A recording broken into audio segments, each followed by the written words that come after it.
부탁드립니다. 네, 감사합니다. 하재도 박사님. 방금 소개받은 레고캠 바이오사이언스에서 그 ADC 연구소 소장을 맡고 있는 정철웅입니다. 먼저 오늘 같은 좋은 행사에 저희를 초대해 주시고 발표의 기회를 주신 화물뱅크와 또 그 관계자 여러분께 감사 말씀드립니다. 오늘 저희가 말씀드릴 제목은 ADC와 관련된 것입니다. 여러분들 아시는 분들 계시고 좀 생소한 분들도 계실 텐데 최근 길리아드가 이뮤노메딕스를 한 24조 하나로 24조에 인수하는 그 딜을 했는데요. 그것이 다 ADC 기술 때문입니다. 그리고 또 머크가 시애틀 제네틱스와 공동 연구를 4조 원의 계약을 갖다가 최근에 바로 이번 주에 했었습니다. 그런 것들이 지금 향후에 그 ADC가 얼마나 시장의 전망을 좋게 보고 있는지 그런 징조가 아닌가 이렇게 보고 있습니다. 그래서 오늘 이 자리를 빌어서 저희가 하고 있는 ADC 그리고 지금 세계에서 ADC 연구를 어떻게 진행하고 있는지에 대해서 좀 소개를 드리면서 좀 더 그 일을 핫한 분야인 ADC에 대해서 여러분들의 이해를 올릴 수 있는 기회가 됐으면 좋겠습니다. 먼저 그 전체적인 ADC의 그 랜드스케이프하고 그 임상 상황을 갖다 좀 설명을 드리고요. 그리고 저희 회사의 기술 소개로 넘어가도록 하겠습니다. 여러 항암제가 있지만 좋은 항암제도 있고 뭐 별로 그렇게 신통치 않은 항암제도 있지만 대부분의 항암제가 사이드 이펙트라는 단점을 가지고 있습니다.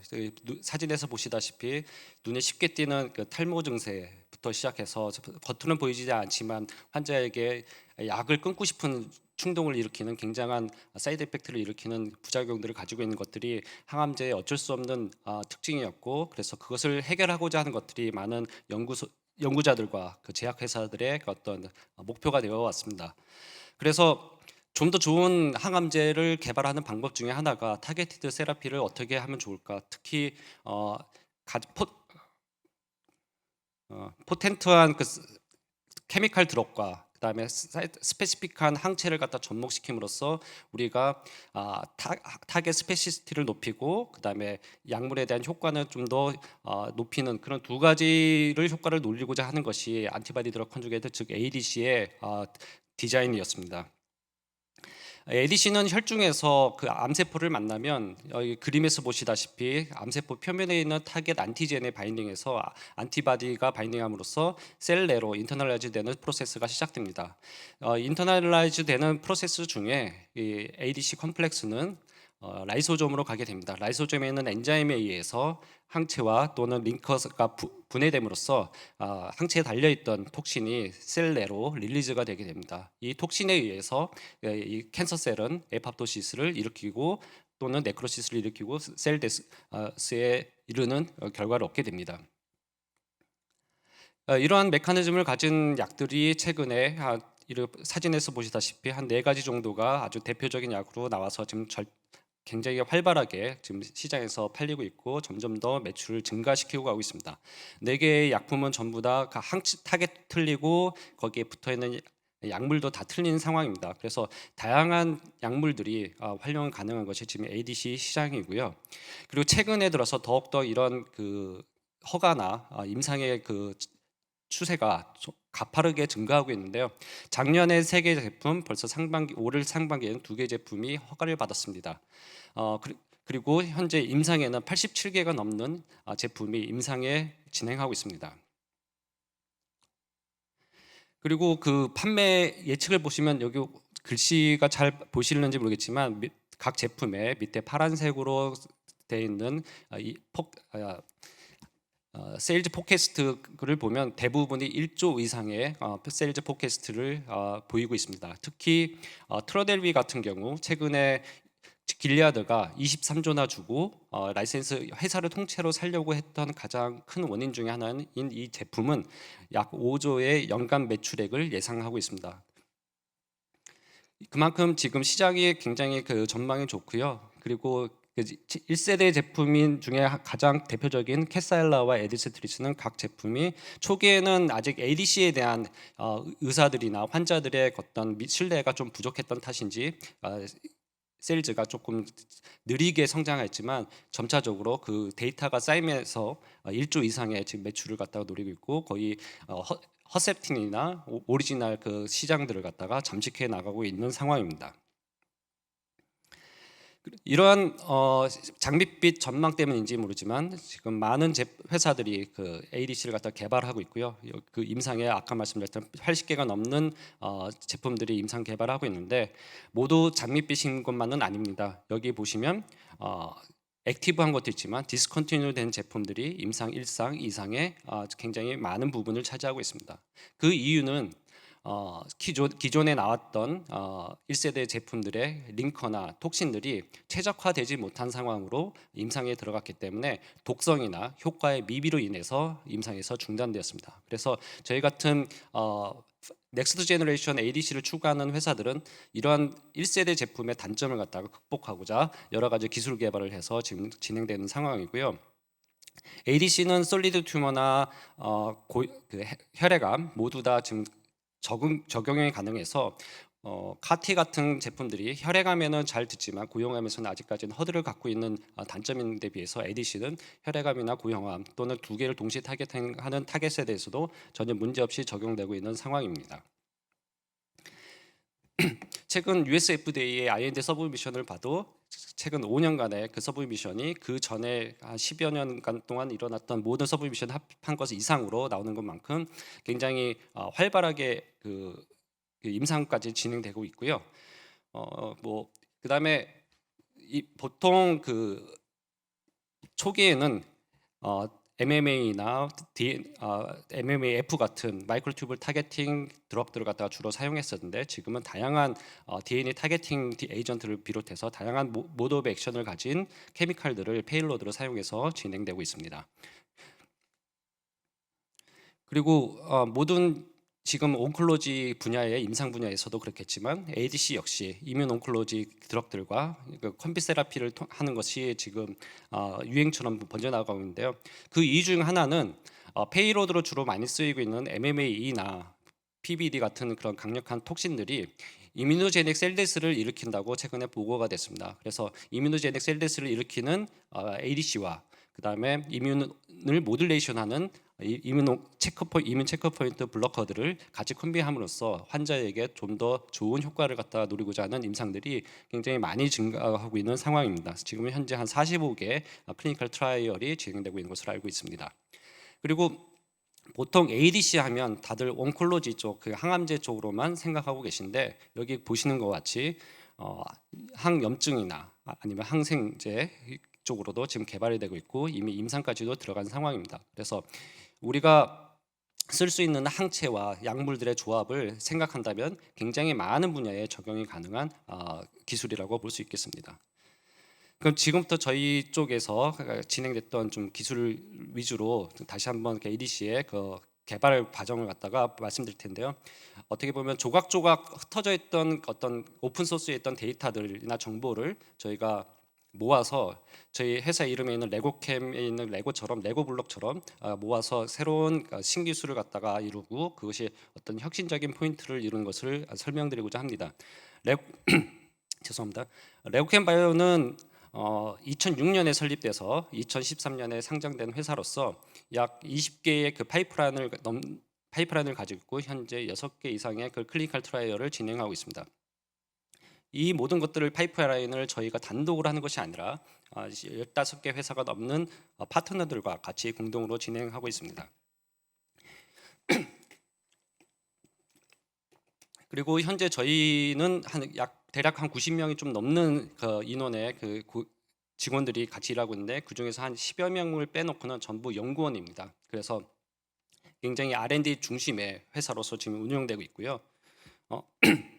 크게는 스몰 몰큐ಲ್과 ADC를 두 개로 나눠지는데 스몰 몰큐ಲ್은 두 번째에 있는 877, 즉 베링거 인게라임의 1조 5천억의 그 라이센스 아웃되었던 이 ATX 이니비터를 저희가 어떻게 보면 대표적인 저희 결과물이라고 볼 수 있겠고요. 지금 ADC 분야에서는 플랫폼 라이센스 아웃과 프로덕트 라이센스 아웃을 통해서 많은 콜래보레이션을 진행하고 있고요. 가운데 보시면 그 안티바디 프로바이더라는 그 칸이 있습니다. 그래서 거기 보시면 여러 개의 회사가 있는데요. 저희가 라이센스 아웃만 하는 것이 아니라 라이센스 아웃을 하기 위한 그 항체는 주로 또 다른 회사나 연구소 또는 대학으로부터 공동 연구나 아니면 라이센스 인을 통해서 항체를 확보하고 있습니다. 그래서 기초 연구의 결과물인 항체와 저희 기술의 플랫폼이 합쳐져서 새로운 프로덕트를 만들고 그것을 POC를 통해서 다시 또 제3의 기관한테 라이센스 아웃을 글로벌로 개발하는 그런 전략을 사용하고 있습니다. 지금부터는 저희 회사의 기술에 대해서 말씀드리겠는데요. 플랫폼 테크놀로지라고 할 수 있는 것은 처음부터 말씀드리면 한 타겟 실렉션부터 시작해서 저희가 가지고 있는 링커, 그다음에 페일로드 이렇게 진행하고자 합니다.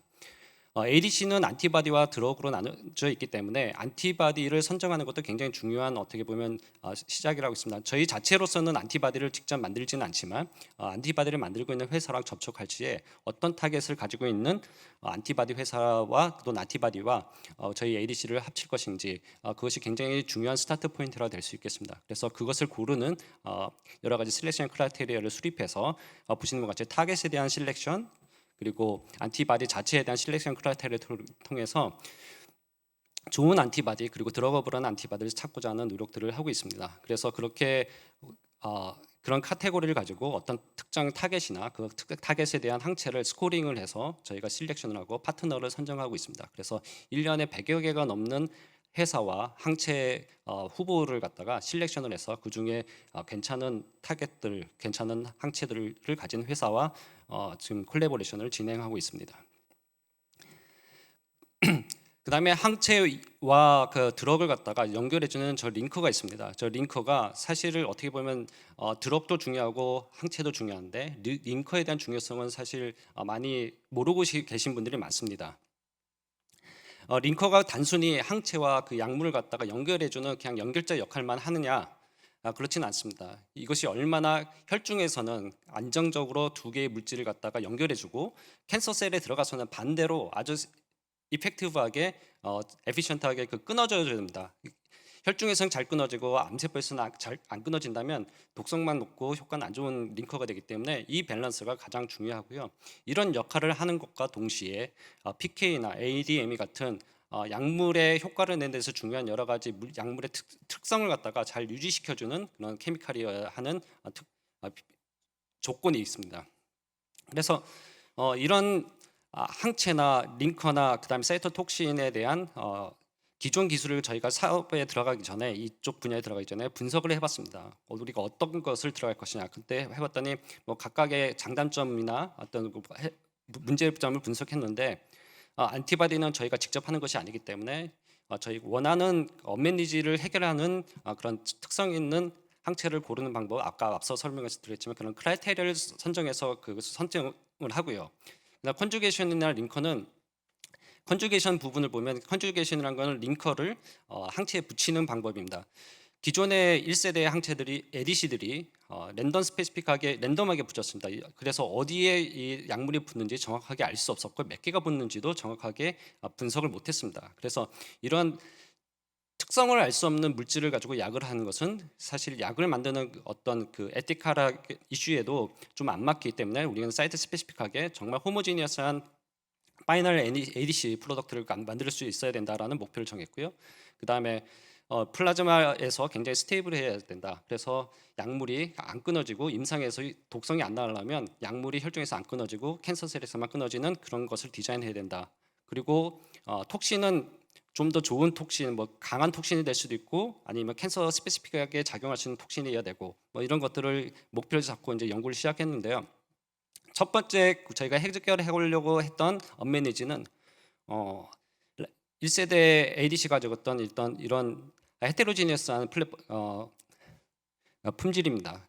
라이신이나 시스테인에 있는 안티바디의 라이신이나 시스테인에 랜덤하게 붙기 때문에 항체당 2개가 붙는지 3개가 붙는지 아니면 8개가 붙는지 뭐 그것들이 다 믹스되어 있는 상태로 제품들이 출시되었습니다.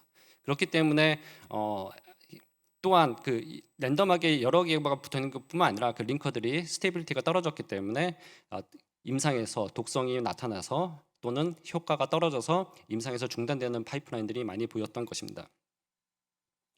그래서 그것을 해결하기 위해서 저희는 고민 끝에 저희가 알고 있었던 여러 그 엔자임들 중에 파네실 트랜스포레이즈라는 엔자임의 액티비티를 이용해서 항체의 C 터미너스에다가 켭스 시퀀스라는 시퀀스를 집어넣고 저희 아이소프레노이드 सब스트레이트라는 그 컴파운드를 갖다가 엔자임과 같이 섞어주면 저 켭스 시퀀스를 인식한 엔자임이 저 시퀀스 끝에다가 이 아이소프레노이드 서브스트레이트를 붙입니다. 그러면 그 끝에 있는 케미컬 펑셔널 그룹이 항체에 있는 다른 아미노 애시드에는 없는 펑셔널 그룹이기 때문에 저희가 링커 톡신을 갖다가 화학적으로 컨주게이션을 시켰을 때 오직 저 사이트에서만 컨주게이션 반응이 일어나는 구조를 갖게 됩니다. 그래서 저희가 원하는 항체에 톡신을 2개만 붙일 것인지 4개만 붙일 것인지 아니면 더 많이 붙일 것인지 그런 것들을 갖다가 자유롭게 조절할 수 있는 컨셉이 되겠습니다. 그래서 이 컨셉이 맞는지 알아보기 위해서 저희가 이제 실험을 해봤고요. 그래서 첫 번째 그 오른쪽에 있는 피크에서 위에서 보시면 항체만에 있을 때 피크와 그 다음에 그 아이소 서브스트레이트를 붙였을 때 피크, 그 다음에 톡신을 붙였을 때 피크 모두가 싱글 피크만 나와서 호모지니어스한 품질이 프로세스가 일어나는 것을 확인하였고요. 그리고 혈중에서 두 번째로 혈중에서의 그 스테이빌리티가 떨어지는 것이 1세대 ADC의 그 문제점이었는데 이 그림에서 보시면 밑에 그 2개만 일단 보시면 DL4짜리를 갖다가 그러니까 약물이 4개 달린 약물을 갖다가 집어넣어주면 조금 지나자마자 하루나 이틀도 지나자마자 약물이 하나 달린 애, 2개 달린 애, 3개 달린 애들이 생성됩니다. 반대로 말하면 약물이 하나 떨어진 애, 2개 떨어진 애, 3개 떨어진 애, 다 떨어진 그 항체들이 검출이 되는 겁니다. 그래서 그만큼 스테이빌리티가 안 좋았던 건데요. 이 문제를 해결하기 위해서 저희가 링커하고 톡시 링커를 디자인을 했습니다. 그래서 저희가 그 베타 글루코로니데이즈에 의해서 지금 포인터가 잘 안 돼서 잘 모르시겠죠. 거기 파란색으로 보일 수 있는 그 구조가 베타 글루코나이드인데 이것이 이 베타 글루코나이드에 의해서 끊어질 때만 이 약물이 이 링커로부터 릴리즈되는 시스템을 저희가 디자인을 했고요. 기존에 있는 것들을 조금 모디파이 함으로써 기존의 스테빌리티 문제가 해결되는 좀 결과를 봤습니다. 그리고 왼쪽에 있는 아이소 서브스트레이트는 엔자임에서 인식되는 그 아이소 서브스트레이트 구조를 끝에 옥심 반응을 일으킬 수 있는 펑셔널 그룹을 붙여서 또 모디피케이션을 한 구조입니다. 저희가 그 여러 가지 엔자임 중에서 또 그 베타 글루코네이데이즈를 선정한 이유는 이 엔자임이 여기 밑에 그림에서 보시다시피 여러 캔서 셀에서 가발현된 것을 볼 수 있습니다. 그래서 캔서 셀에서만 이게 약물이 끊어질 수 있도록 저희가 이 엔자임을 갖다 선택을 했고요. 그리고 이 약물이 캔서 셀에서만 끊어지고 혈중에서 안 끊어지는 것을 확인하기 위해서 마우스와 렛의 실험에서 스테이빌리티를 여러 약물에 대해서 검증을 했습니다. 그리고 이게 단순히 안 끊어지고 붙어만 있는 것으로는 사실은 약의 효능 역할을 다 하진 못합니다. 그래서 안 끊어지는 것이 중요한 게 아니라 캔서셀은 잘 죽여야 되는 것이 관건이 되겠습니다. 그래서 마우스 플라즈마나 휴먼 플라즈마에 인큐베이션 됐던 그 약물들을 다시 암세포에 처리를 해서 암세포를 죽이는 능력이 그대로 유지가 되는지 확인을 했습니다. 위의 그림은 저희 ADC 후보 물질입니다. 지금 중국에 수출돼서 지금 임상 1상을 진행 중에 있는 약물인데요. 마우스 플라즈마나 휴먼 플라즈마의 인큐베이션 하기 전과 후가 거의 액티비티가 똑같습니다. 그러나 밑에 있는 캐살라 지금 시장에서 출시돼서 한 1조 가까이의 그 매출을 보이고 있는 이 캐살라는 4일 정도 플라즈마 인큐베이션 하면 약효가 15배 이상 떨어지는 것을 볼 수 있습니다. 그래서 혈중에 들어가서 투여 후에 약효가 떨어지는 성향을 보이기 때문에 어떻게 보면 장기간 노출을 시켜도 캔서셀로 가서 작용하는 애보다는 혈중에서 끊어진 약물들이 딴 정상세포에서 활동을 해서 독성이 나타나는 가능성이 더 높은 상황이 되겠습니다. 지금까지 링커에 대해서 잠깐 그 서머리를 먼저 드리면 저희는 1세대 기술들이 가지고 있었던 그 헤테로지니어스한 품질의 그 단점을 극복하고 호모지니어스한 품질을 제조하는 공정을 셋업을 했고 기술을 확립했습니다. 그래서 플라즈마의 스테빌리티가 좋기 때문에 PK 프로파일이나 아니면 혈중 내에서의 액티비티를 갖다 유지하는 것들이 계속 됐고요. 그리고 오른쪽 아래에 있는 그 그림은 사실은 오리지널 데이터가 아니라 저희가 이제 저희 파트너사가 한 실험을 그대로 저희가 가져왔는데요. 파트너사가 저희 기술을 라이센스인 여부를 갖다가 평가하기 위해서 가져가서 과연 저희 ADC가 캔서셀 스페시픽하게 잘 잘리는지를 경쟁사 그 ADC와 같이 비교를 한 것입니다. 그래서 연두색 그림은 경쟁사의 ADC가 암세포에서 톡신을 얼마나 잘 릴리즈하느냐를 실험한 것이고, 저희 붉은색 그래프는 저희 ADC가 암세포에서 톡신을 릴리즈하는 것입니다. 위쪽에 아래쪽 왼쪽에서는 혈중에서는 저희 것이 더 스테이블했지만 암세포에서는 저희 것이 2배 이상 톡신 릴리즈를 잘한다는 결과를 갖다가 저희 손이 아닌 저희 기술을 라이센스인 해가려고 한 회사에서 직접 검증한 데이터고요. 그렇다 현재까지는 이제 거의 인비트로 데이터만 보여드렸는데, 그렇다면 그것이 결국 인비보에서 효과로 그다음에 안전성에서 또 검증이 되느냐 그 결과를 봤습니다. 그래서 보시면 임상 지금 허가받은 TDMO는 OMPK에서도 완전한 튜머 리그레션을 못 이루는 상황에서 저희는 1MPK의 농도를 가지고도 완전하게 캔서 셀이 사라지는 그런 효과까지 볼 수 있는 것을 확인을 했고요. 그다음에 단순 효과만 좋은 게 아니라 네 번째 HNSTD라고 하는 Highest Non Severe Toxic Disease 도즈라는 그 지표로 봤을 때 저희 약물이 훨씬 더 그 다른 경쟁 약물, 허가받은 약물 또는 임상 중에서 있는 약물보다 훨씬 더 그 세라피틱 윈도우가 더 넓다는 것을 볼 수 있습니다. TDM1 같은 경우는 캐살라 같은 경우는 테라피틱 윈도우가 약 6 정도 됐는데, 저희는 지금 한 48배 정도의 테라피틱 윈도우를 가지고 있기 때문에 임상에서 좋은 지금 프로파일을 보일 것으로 예상하고 있습니다. 현재 일상 진행 중이고요. 올해 말 내년 초쯤에 중간 결과가 나올 것으로 지금 예상하고 있습니다. 그다음은 그 안티바디, 그다음에 링커, 그다음에 남은 것이 이제 페일로드입니다. 저희가 저희만의 페일로드를 만들기 위해서 고민을 했는데, 어떻게 하면 암세포에서만 또 활성화되는 그 페일로드를 만들 것인가, 그런 측면에서 프로드럭 개념의 페일로드를 적용했습니다. 그래서 어떻게 보면 심플해 보일 수 있지만 링커에 적용했던 베타그루코네이즈를 이용한 그 트리거를 약물 쪽에도 달았습니다. SG2057이라는 PVD 화합물에다가 링커를 붙이고, 반대편에는 또 저런 그 블러킹하는 모이어티를 달았습니다. 그랬을 때 인비트로에서 보면 위에 그 프리톡신을 처리했을 때는 PBD 프리톡신은 한 1나노몰 정도의 액티비티 또는 서브 나노몰의 액티비티를 보이는 데에 반해서 마스킹이 되어 있는 프로드럭은 100배 이상의 그 액티비티가 떨어지는 것을 보였고요. 그 다음에 ADC로 했을 때는 똑같은 효과를 보였습니다. 그러니까 이 약물이 항체로부터 떨어져서, 혈중에서 항체로부터 떨어져 나왔을 때는 효과가 없지만 엔자임에 의해서, 캔서셀에서 엔자임에 의해서 스페시픽하게 끊어질 때는 효과를 보인다는 그런 데이터입니다. 이것을 이제 MTD에서도 결과가 나왔고요. 보통 오리지널 페어런탈 PBD는 0.04 mpk의 그 MTD를 보이는 반면에 저희가 프로드럭으로 만든 것은 한 100배 이상 그 세이프티가 개선된 4 mpk의 MTD를 보이고 있습니다. 그리고 저희가 이제 그 ADC로 만들어서 액티비티와 그 독성을 갖다가 평가를 했는데요. 왼쪽은 활성이고 오른쪽은 이제 독성을 본 거고요. 위에 거는 시애틀 제네틱스의 CD19 ADC 데이터를 가져왔고, 밑에 거는 저희 ADC 적용한 데이터입니다.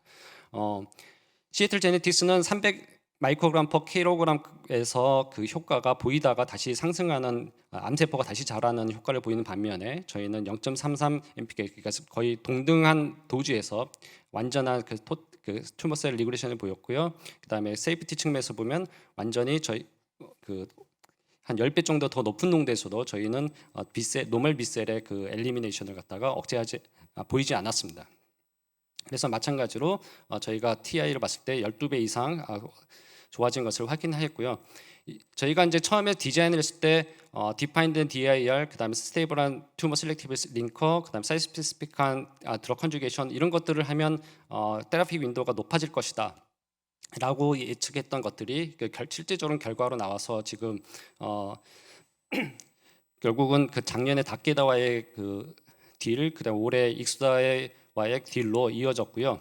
그리고 저희가 ADC 쪽 하는 사람들이 그 하는 1년에 한 번씩 하는 서밋이 있습니다. 그래서 거기서 그 베스트 플랫폼 어워드를 주는데 저희가 작년까지 2년 연속 했고 오늘 새벽에 3년 연속 이상을 수상하는 성과를 이뤘습니다. 이상 저희 발표를 마치겠습니다. 그리고 저희가는 어떻게 보면 조각조각 떨어져 있는 이미 알려져 있는 별거 아닌 날리지로부터 그것들을 다시 모아서 어떻게 보면 새로운 혁신을 이룬 결과들을 이뤄냈는데요. 저희가 이룬 성과들이 별거 아닌 것 같지만 어떻게 보면 환자들에게 좀 더 많은 도움을 줄 수 있는 성과가 되길 바랍니다. 네, 감사합니다. 예, 정 목사님 감사드리고요. 별게 아닌 게 아니고 별게입니다. 별게이고 그렇게 생각하시고 열심히 잘하고 계십니다. 시간이 좀 지나가지고 질문 한 개만 받겠습니다. 예.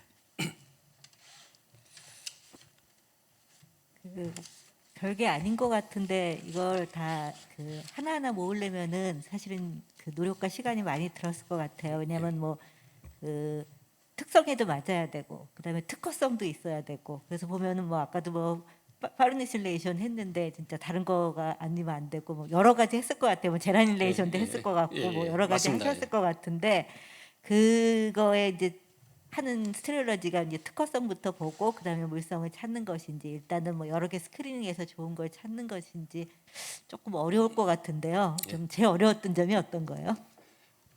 일단은 약간 99% 노력과 1% 운 보통 이렇게 말씀하시잖아요. 저희가 그 처음에 이제 엔자임을 했는데 사실 저희 이제 많은 분들이 그 이전에 했던 과제 중에 하나가 파네실 트랜스포레이즈 이니비터를 하셨던 분들이 계세요. 항암제 개발로. 그래서 파네실 트랜스포레이즈는 엔자임에 대해서 이미 좀 익숙해져 있었고 그것을 대조약물로나 뭐 이런 걸로 이렇게 만들어 본 경험, 케미칼 쪽으로 만들어 본 경험이 있어서 조금 쉽게 그냥 아이디어가 나오고 해봤는데 어느 정도 좀 운 좋게 좀 나왔었고요. 그 후로 그걸 갖다가 최적화시키는데 한 몇 년 동안 시간이 걸렸던 것 같습니다. 그래서 저희가 그 최적화에서 좀 진도가 안 나갔으면 포기도 했었을 텐데 좀 거기를 포기하지 않고 계속해서 끝까지 매달리는 게 현재까지 올 수 있었던 그런 상황이 아니었나 싶습니다. 예, 감사합니다. 예.